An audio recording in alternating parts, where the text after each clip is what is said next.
Welcome to the Dr. Phil Podcast. Thank you for finding us here. Please follow and subscribe wherever you listen to podcasts so you can keep current with all of our stories, like this one. We're talking about finding some good news in the ongoing hostage crisis in Gaza, a glimmer of hope for the remaining 58 captives. I'm talking about the release of the last living American prisoner. You'll hear from the parents of Edan Alexander. Their son is finally home.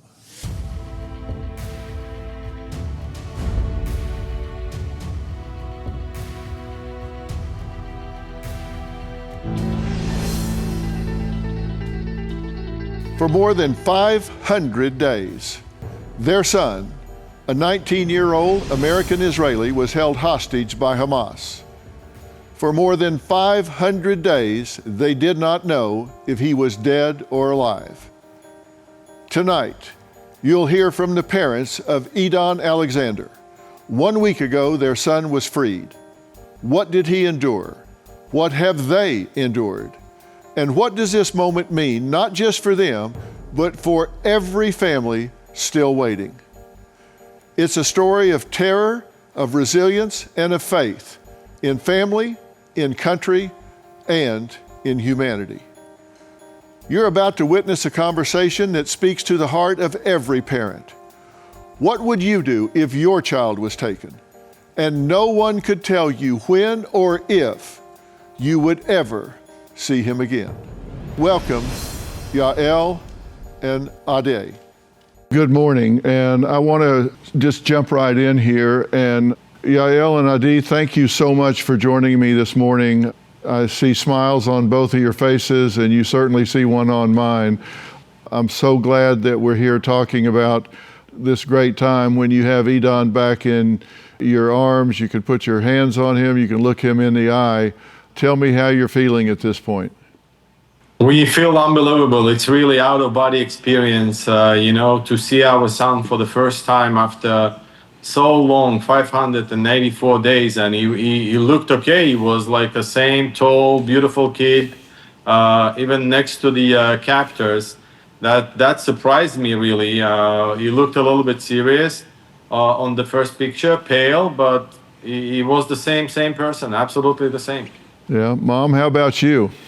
Oh my God, when I saw the first picture that Hamas released, I thought, oh, this is my boy, such a beautiful, tall, standing tall. And I was so proud of him, This is the first thing that when I saw him after the big hug, I just told him that we were worried sick and we love him so much. And then Adi came to the room. It was such an emotional moment, and all the journey to get to Israel, me on one airplane with Adam Boller and his wife, Adi in other with the kids. It was like a rescue mission, like to get everyone at the same time, at the same Machane Reim, and also Steve Witkoff and his people. It was unbelievable. Well, it's been so exciting. This is the last, as everything that we know, that this is the last living American hostage that is being held.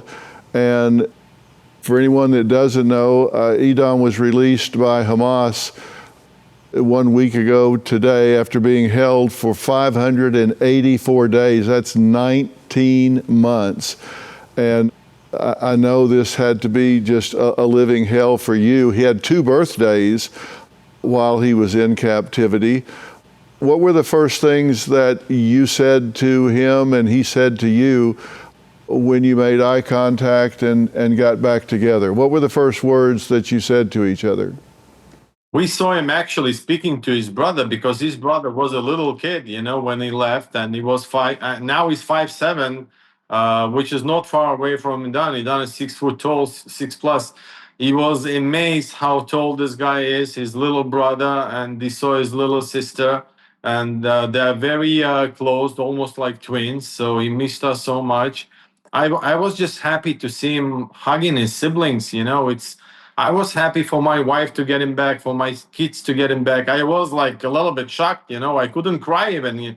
I was just standing there and just watching it as if it's some kind of movie. It was unbelievable, you know.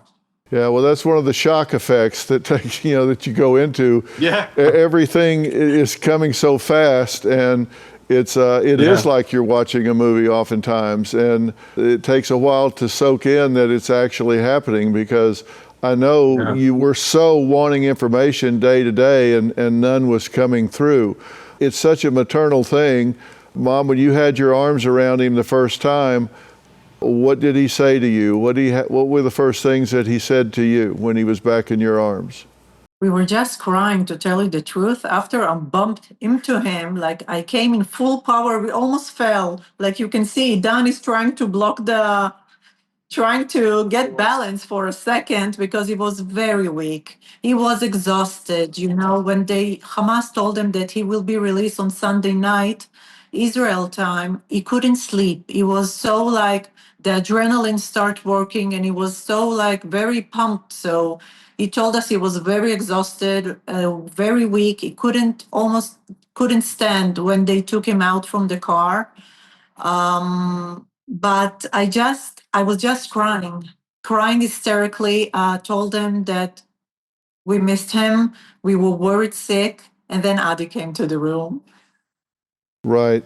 It's so interesting. I've spent the last 2 days in New York City at a Jerusalem Post event, talking with Zaka volunteers and different people from Israel. I met with the Israeli ambassador to the UN. We were talking about all of the hostages. I met with some of the hostage families, some who lost their loved ones and some who still have people in captivity. And one of the people I met with was Eli David, whose brother Avutar is there. And so many of them said to me that they got such hope when they saw Edan being released, that gave them something to hang on to. It inspired them that, maybe something is going to turn around now. This meant so much to those who still have people in captivity, and there are 59 hostages, some alive, some not, but it gave them so much hope, and they've taken so much inspiration from the scenes that they've seen of your family coming together and having such joy, and they hang on to that. It means so much to them. So you've been a real inspiration to so many of those folks. Yes. Yes. Yeah, we in touch with all the families. Mainly our battle was along with the U.S. hostage families, but we know every name of every hostage left.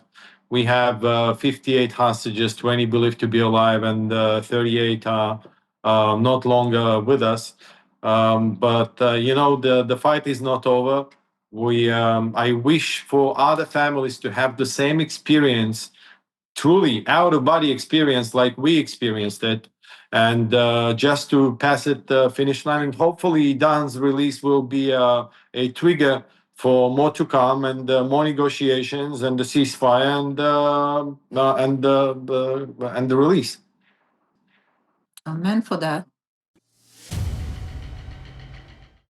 Let's discuss preparedness, because we know emergencies happen when we least expect them, but instead of just taking it, we can prepare. Let's discuss Jace Case, one of your most important preparation tools. With Jace Case, you'll have emergency prescription medications on hand right when you need them. Think about it. Ever been caught off guard? Whether it's a sudden illness or a travel hiccup, the right medications can make all the difference. Jace Case is designed to take that worry off your plate, so when a minor health issue pops up, it doesn't turn into a major problem. Don't let unforeseen circumstances derail your plans or your peace of mind. Live with confidence. Take charge with Jace today. Visit jace.com and use code PHIL for a discount on your order, and get emergency antibiotics on hand for the moment you need them. That's JASE.com, code PHIL, PHIL.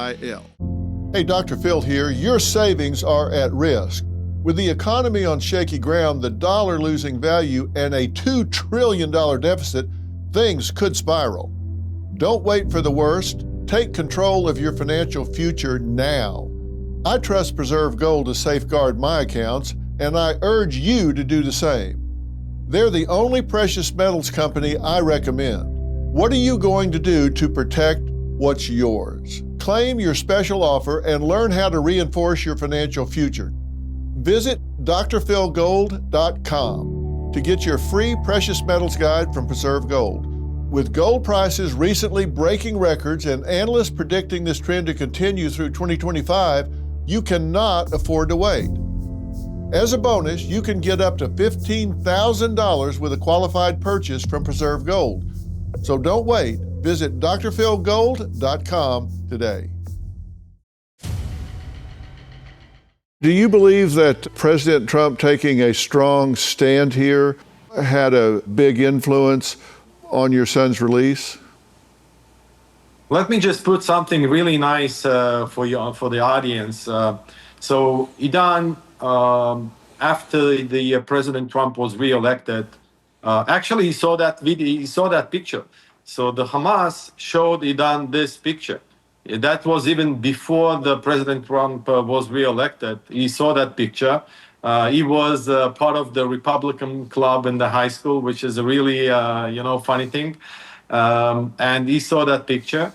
After the president was reelected, he was moved to another facility, believe it or not, with a better condition, so-called, some more tea, some more food, extra tuna can, and nothing major really. But the President Trump's reelection played a major role for the first deal that happened on January 19. Definitely for our son's release, and hopefully for the next batch of the hostages out. And I understand that there was no trade here. There was no swap for Hamas prisoners, no terrorists that were being held. I know the negotiations were behind closed doors, completely under wraps, but I understand that there was no swap here, that he was moved to different quarters, and they did try to maybe put him into a better circumstance and get him into better condition and shape. Do you think that's because he had the dual citizenship and had an American citizenship? Absolutely. I know he got a different treatment for the second phase of his captivity. The second phase, so-called the President Trump's reelection. He had a little bit better treatment. Again, it's not like a Mandarin Oriental field, it's a terrible conditions anyway. And for fact, yes, this swap was without any other payment in the form of prisoners released from the Israeli prisons. Yes, you're right about that. And that's not meant to minimize anything that he went through. He was held by Hamas for 584 days. And I understand that he talked about this as just being a hellish existence. And you learned that he would be released just minutes before the world found out. Is that right? How did you learn about this? Let me start for a second. I'm just going to give you the whole picture. It's Mother's Day. We are having the traditional Mother's Day brunch, in the breakfast area. And then me, Roy, Mika, and Adi go outside the backyard. And then I'll tell you the truth. I was making this backyard ready with a blower, and the phone was on me. It wasn't on silent. And all of a sudden, while I'm blowing the leaves, getting ready for our, get-together time in the backyard, I saw 8 missed calls from Steve. And I was in shock. The Steve is very tough guy. I was calling him back, and I was afraid of him, and mainly I was afraid from my wife. So Steve told me, listen to me carefully. That was literally, this is what he says. Put your wife on the speaker. I put Yael on the speaker. And he told us in 10 minutes from now, you will be hearing about your son's release from Hamas itself.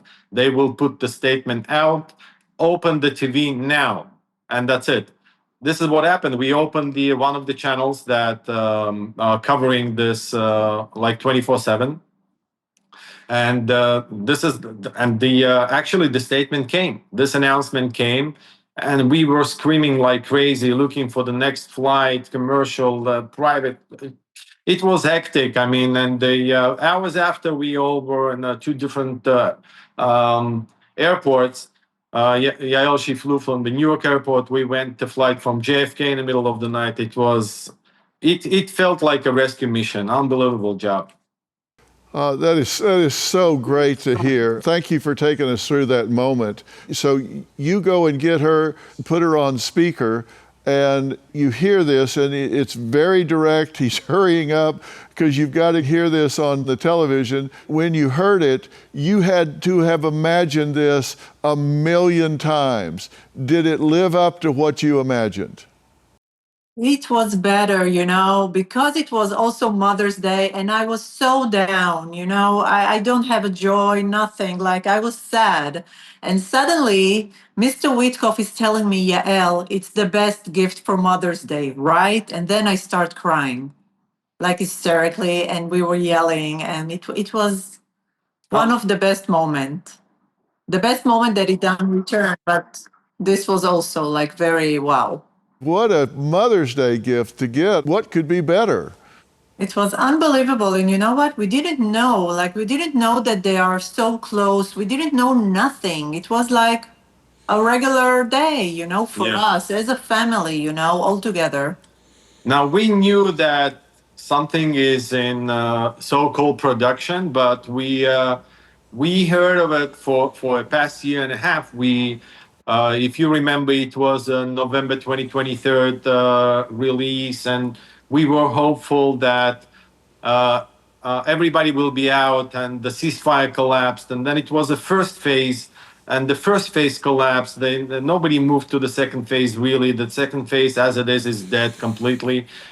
It's a brand new deal that needs to be negotiated. But we were like, it's ups and downs. We were hopeful. We felt awful and hopeful, but it's finally happened. I never imagined it will be happening this way, but it happened. That's so great and so uplifting to hear. And I understand that Trump told Edan after release, I can't wait to see you in the White House. You're a bigger celebrity than me right now. Coming from Trump, that's quite a statement, don't you think? For a while, we thought we lost you. Actually, a lot of people thought you were not around anymore. There was a period of time. Yeah, no. Just really honored, and you're an American, and we love you, and we're going to take good care of you. And your parents are incredible. I saw your mother. She was pushing me around a little bit. She was putting a lot of pressure on me. Yes, the Trump has a great sense of humor. Only smart people has great sense of humor. It was like a 7+ minutes talk, and people were laughing. He gave a lot of credit to Steve, but he took this credit back immediately to him. It was funny, unbelievable conversation. We were supposed to fly to Qatar to meet President Trump. He asked for that, but Edan was like really weak. It was very tough day for him, the day of release. I think they traveled around under the ground, above the ground, and motorcycle, and this and that for almost like 5-6 hours. After he missed the night, and he didn't sleep for the whole night. So it was really tough day for him. He couldn't sleep the night after as well because all of this adrenaline. So he was exhausted. It was a really bad idea to travel to Qatar to meet the president. But we will see him like hopefully really, really soon in the Oval. And Edan is really excited about that. I can't wait to meet and speak to Edan myself. I've talked to so many of the hostages that have returned and the families, and they're such courageous people. And I'm interested in what he told you about his experiences there, because I've talked to so many, and I think Americans need to understand this. The next time you gather with family, enjoy Balance of Nature supplements as an addition to your favorite dishes. Our veggie supplement, made from 15 ingredients like garlic, onion, and cayenne pepper, can easily be opened and added to your favorite dishes like homemade soups or dips. Not to mention our fruits supplement, which is made from 16 ingredients like banana, strawberries, and mango, making it a great addition to your homemade smoothies. Start your journey with Balance of Nature. Call 1-800-246-8751 or go to balanceofnature.com to get a free fiber and spice supplement, plus 35% off your first preferred set as a new preferred customer with free shipping and our money-back guarantee. Go to balanceofnature.com or call 1-800-246-8751 and get this special offer by using discount code Dr. Phil. That's DRPHIL. I've been appalled at what I've seen on some of the American campuses, what I've heard around the world with people actually advocating for Hamas and ignoring what has gone on and the brutality. And I think it's important that they understand. I understand that he told you guys that he was relieved when he was taken to the tunnels because he was afraid that they would just execute him out of revenge because he was IDF. What did he tell you about that? Yeah, the first day was like a really traumatic day for him that he had never, he never had a chance to share that with somebody, which is really bad. Maybe he shared that with some of the other fellow hostages, but that was the first thing that he told me about this attack on these tiny IDF outposts. You can't call it really a base. I was there for so many times. It was outpost. He was there by himself after the some of the soldiers were dispatched into the border. Nobody thought that it will be a literally 5,000 people invasion. So he was there by himself. He was attacked. He fought back. He had to regroup, and it was like almost a 10-minute battle that he conducted. At the end of the battle, he told Dad, I told myself, that's it. You can take me. I mean, meaning kill me. And he raised his hands, and he was exhausted. And during this battle, they suffered some. The other side, they suffered some casualties. So he was really afraid for the that something bad will happen to him because of that fact. And this is what he told us. When he got into the tunnels, he realized that he actually kidnapped and not being killed. That fact, it calmed him down. He decompressed a little bit. He was the first hostage taken into the Gaza Strip. And hours after, he saw all other hostages from this kibbutz next to the border near Oz, I think almost 50 of them. Right. And that's the first time he realized actually that it's something much, much bigger than kidnapping one IDF soldier. Yes, I've been to that kibbutz, and what took place there was just horrific. The people murdered there, the loss of life there, and I understand, I think he may have even commented on this to you guys, but I've heard from different people that it was really helpful for them to see an IDF soldier in the tunnel because he was still in his uniform. So it gave them relief to see someone there that had an air of authority. So it was comforting to them to see someone there like Edan who was still in uniform. So they felt like, you know, we've got some strength here. We've got someone here that represents something to us. Did he comment on that to you? Yeah, I remember he was a great help for some people that came with, they kidnapped them literally from beds with PJs. So he comforted them and tell them they can relax and just sit down and just to breathe and everything will be okay. And they're all civilians and they will be released soon. He also tried to to speak with the Hamas, with the Thai workers that work in the kibbutzes in English, and to tell them, listen, they are not Israeli. You need to let them go. Like everyone approach Edan because no matter what, Edan's got this smile on his face and he was wearing a uniform. So people thought he can help.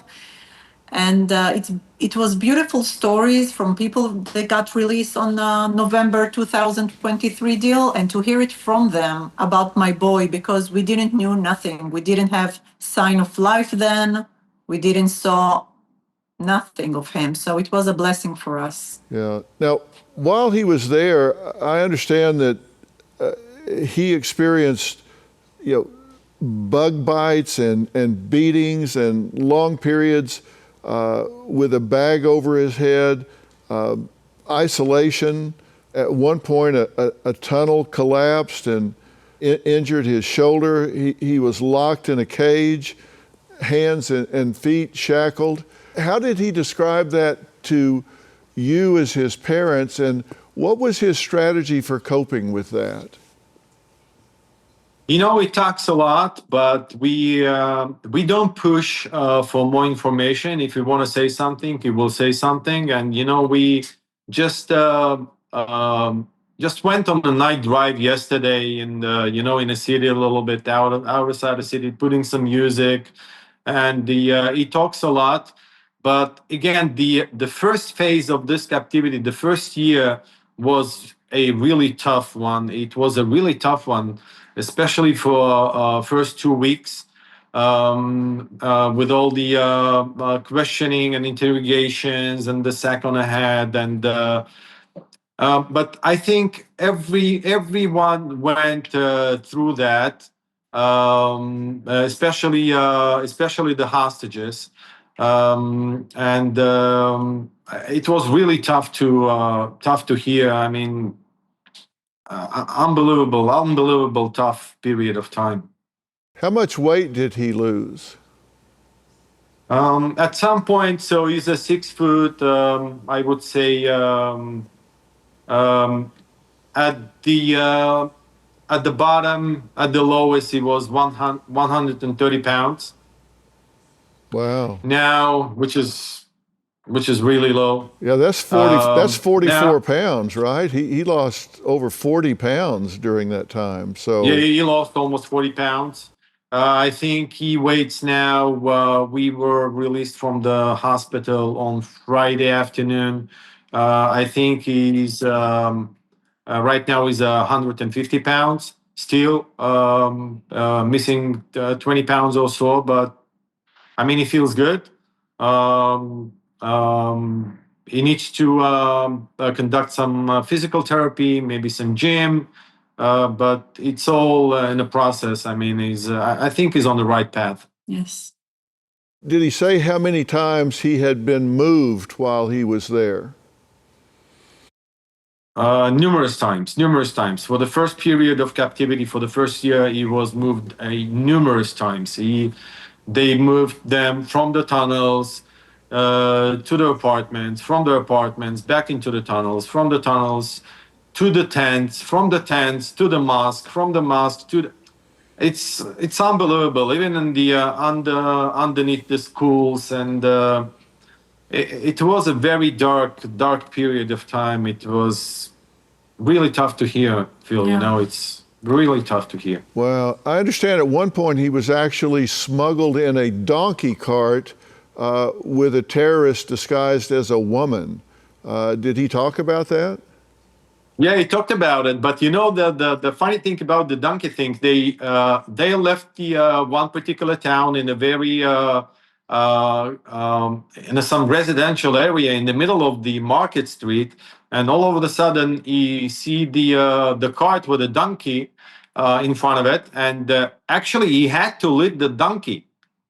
He wasn't camouflaged or face cover, nothing. He was himself with a hat, his guard dressed as a woman, singing in back, and he found himself leading the donkey with a cart in the middle of the busiest market street in the Gaza Strip to another location just to in order to get down to some other tunnel. It was unbelievable. It was surreal. He couldn't understand what he does, but this is what they did. Yeah, I'm And he curious. had to obey. Yeah, of course. Did he have a sense that there was a difference between Hamas and Palestinians, or were they all of one accord? Yeah, there is a clear definition between the Hamas. Even within Hamas, they have military brigades, they have guard brigades, they have firefighters, they have teachers, they have town workers, the garbage disposal. It's a huge organization. So there is a very clear differences within the Hamas so-called government, and he knew exactly who he's dealing with. It's so difficult to imagine what he went through during this time. Was there a low point for him, and how did he describe that?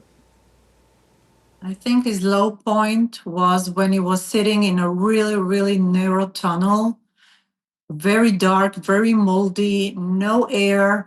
And they had like something to eat, but it was from a can and it was expired. And even when they tried to eat it because they were so hungry, they couldn't. It was so bad. And they all had like a stomach issues because of the bad food. And then he was thinking like that was the lowest of the low. But thank God he still stayed hopeful and optimistic, and he was hearing the shooting upstairs, like maybe the IDF soldier or something, and that maybe also give him some hope that maybe something could change. But it said to us, he was sitting in the dark and waiting. And that was the low for him, to sit in the dark to wait. Yeah. Did he ever get information while he was there? Did he ever get a chance to see a TV screen or a newspaper, any kind of information to let him know that you, as his parents, were campaigning for his release, or that there was this battle raging to rescue the hostages? Yeah, he had some very, very limited access to the media at the first stage of his captivity, which is the first year. At the second year, he had some more access to mainly to the Arabic channels. He saw us on TV. He saw. He asked why I lost all my hair. So I mean, it was it was funny thing, but he saw us. He saw us fighting. He saw all the major developments that happened with President Trump being reelected. With he saw only like a major events, but he was involved. He knew exactly what happened. He was shown some images,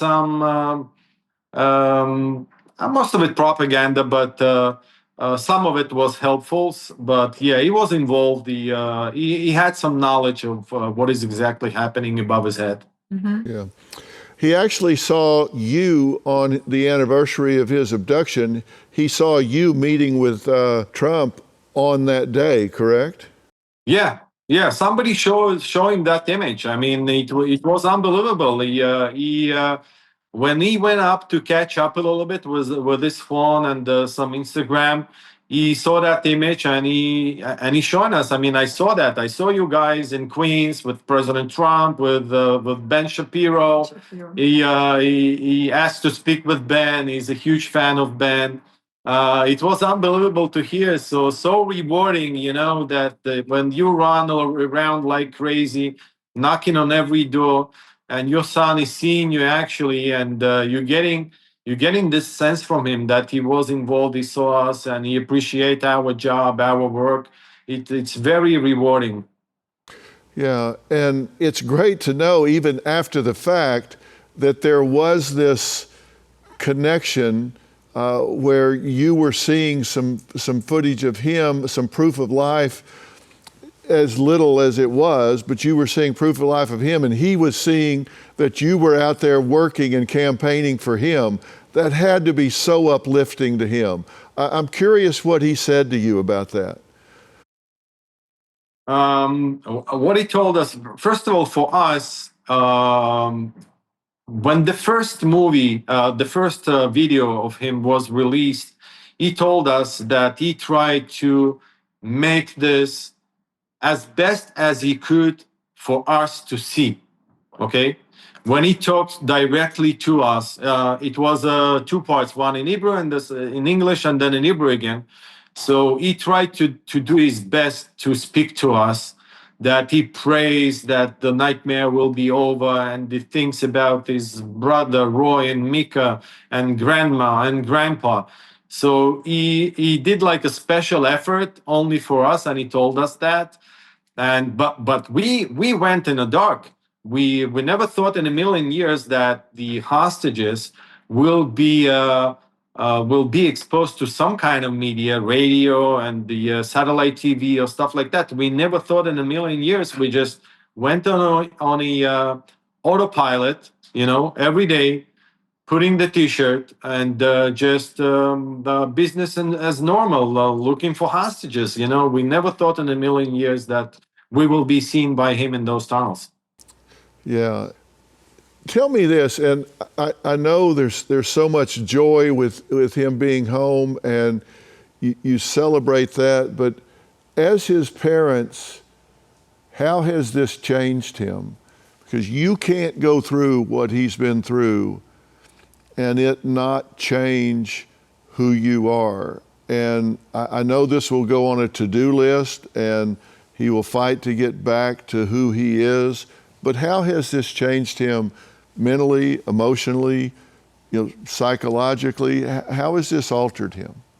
You know what, Dr. Phil? I think it's too soon to know, what's going on in Edan's mind. He looks okay. He's taking the vitamins. He's going to start the treatment on Thursday in the hospital. We are helping him to get there, to be okay, but we are not pushing him. Also, we are not pressuring him to go back home. We told him, we are here with you in Tel Aviv. Take your time. It's okay. He's seeing friends every day, coming friends to meet him, to speak with him. He's on the phone half the night with the friends from Jersey. He's surrounded with a lot of love and a lot of support. And, we are just hoping for him to get better soon. Yeah, he's been surrounded by the all other kids that went through this scout movement to get drafted to the IDF. Kids from Long Island, kids from Manhattan, kids from Jersey, some kids from Connecticut. So he's kind of catching up with them. Actually, as we speak, they're on the rooftop of our building. They're catching up, and this is what he want to do. He want to do like a regular 20, 21 years old stuff. He doesn't want to go deep into the future and what's next. He had some plans after the army to go into the university, maybe here, maybe in the States. But I don't think it's really soon to determine what will be the I think it's really soon to determine what will be the next week certainly not the next year. Yeah, it's for people that don't know, he graduated high school in Tenafly, New Jersey. So this is a Jersey kid, and he has so many friends there. And, he was active in sports and swimming. And I know his best friend had made the comment that Edan wanted to serve his country more than anyone that he knew. And he said there was nothing he was prouder than being in the IDF and serving. It was just something that he felt very strongly about, which is something I know you have to be really proud about, even though it took a really dark turn. Yeah, we were really proud. He's so proud of his, of his unit, of his brigade, the part of the very famous infantry brigade in Israel, and he's really proud of it. and the some of the lieutenants and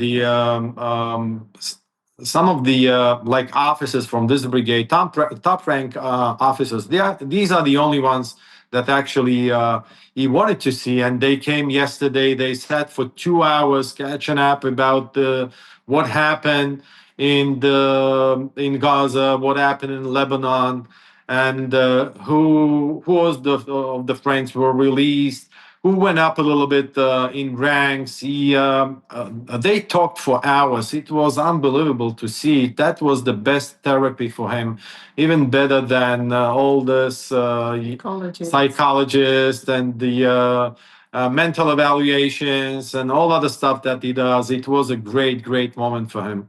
He's apparently a character. His best friend said he always carried a speaker, played music, made everybody laugh, was always smiling and joking around. And that spirit had to carry him through this. There's just no way that strength of character and his optimism had to carry him through this.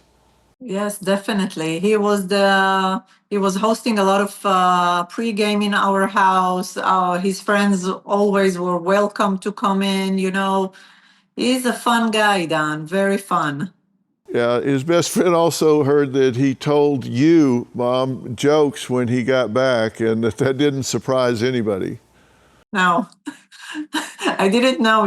When Steve Witkoff gave me the phone and telling me, you want to speak with your boy is on the phone. I was like, oh my God, I will start screaming, of course. And then he done start joking around and telling me it's like the funniest stuff, like that he's so pale and he needs to get a tan. He looks like a vampire.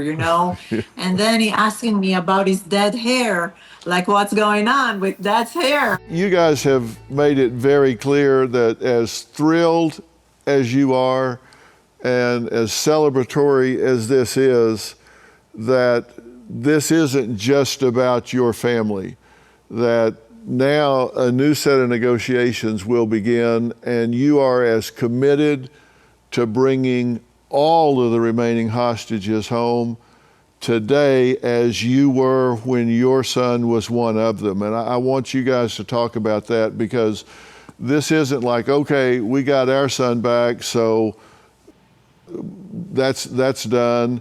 You're just as committed for these other families as you were before you had your boy back. Right. I'm just going to share that 2 days after Edan returned from the hospital in the morning, while I'm drinking my cappuccino, I'm calling moms and dads of hostages that Edan saw during his captivity. And I just want to tell them like stories, some details, whatever Edan shared with me in this little time that we had, just to give them some strength and hope. And it's really important to us because, okay, now Edan is home, he's safe, he's with us, but still there is 58 families that still don't have their loved ones with them. So we are not going to stop. We are still doing whatever we can, putting articles, like, putting whatever we can do to help them to get them back. And Phil, we had a access on the highest level of the administration and the NSC team and the intelligence. So we will use our voices, and we will be advocating for the release of everybody.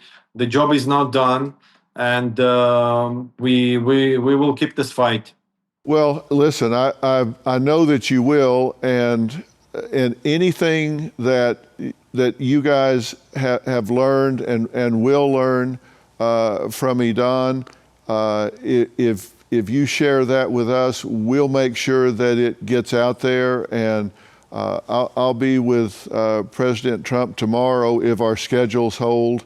And I know that he is so committed to getting these hostages back and keeping Israel safe.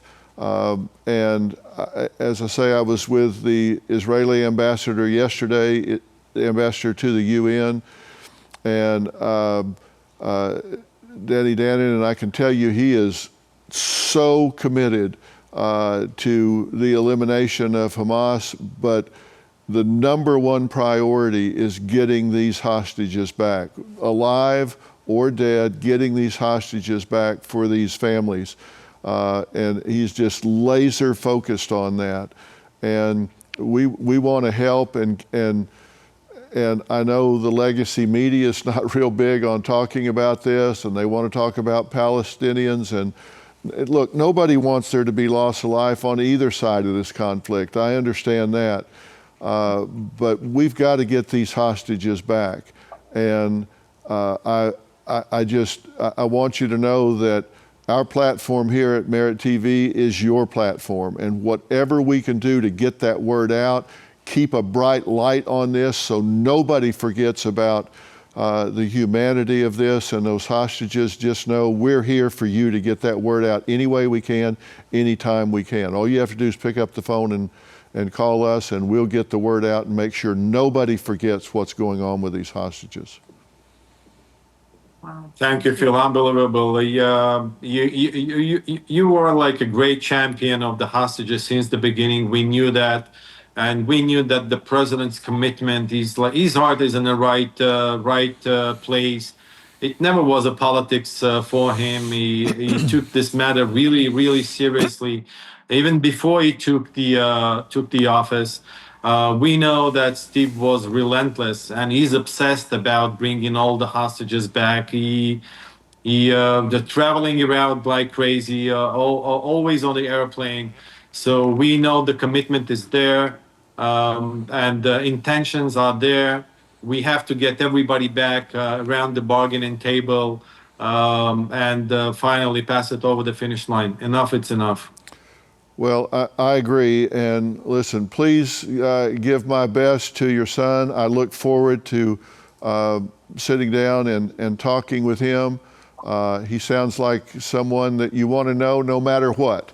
But as a mental health professional, I so admire his spirit.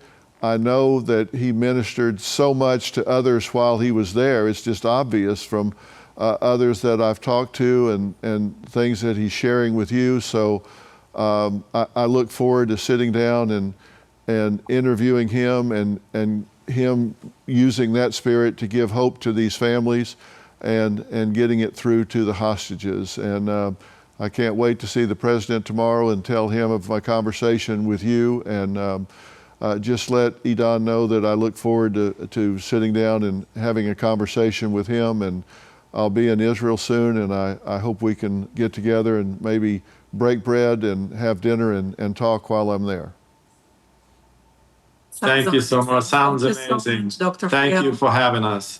All right. Well, thank you guys, and we'll talk again soon. So God bless you and your family. Well, welcome back. What a great opportunity to celebrate with a family when there's been so much darkness and so much loss in this situation. Just great to share with the Alexander family here, and I thank them for giving us this exclusive interview here at Merit TV. Look, as I just was saying, I've spent the last few days in New York with the Jerusalem Post, talking with Zaka volunteers, who are great volunteer organization that comes in after disasters and helps out courageous people. And one of the things I was asked while I was there is, how do families in Israel deal with the PTSD, the post-traumatic stress disorder? And you know, as I thought about it, that's really a misnomer, because break this down: post-traumatic stress disorder.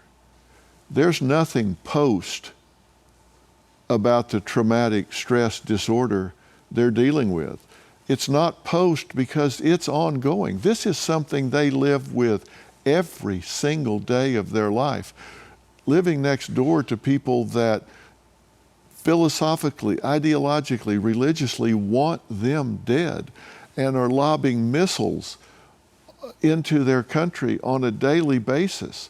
And so they have to have safe rooms in their homes, prepared for invasion, and sirens going off all the time, constantly under barrage. How do you raise children with that? But having been to Israel, I can tell you that they've learned to adapt. And I've seen children playing in parks. I've seen them putting on music festivals for the kids. They just learn to deal with it. And it's terrible that they have to do that. But I just wanted to say that it's not post at all. And I hate that for them, and hopefully that will change. Look, we're going to continue to follow the hostage situation in Israel until every single one of them is home, whether they're alive or they bring the bodies home so they can properly honor them with whatever ritual they need to in their religion. Thank you for joining us for this. It was one of the few happy times that we've had. The last living American hostage returned. We'll see you next time. Thanks for listening. Make sure to follow and subscribe on YouTube or wherever you get your podcast.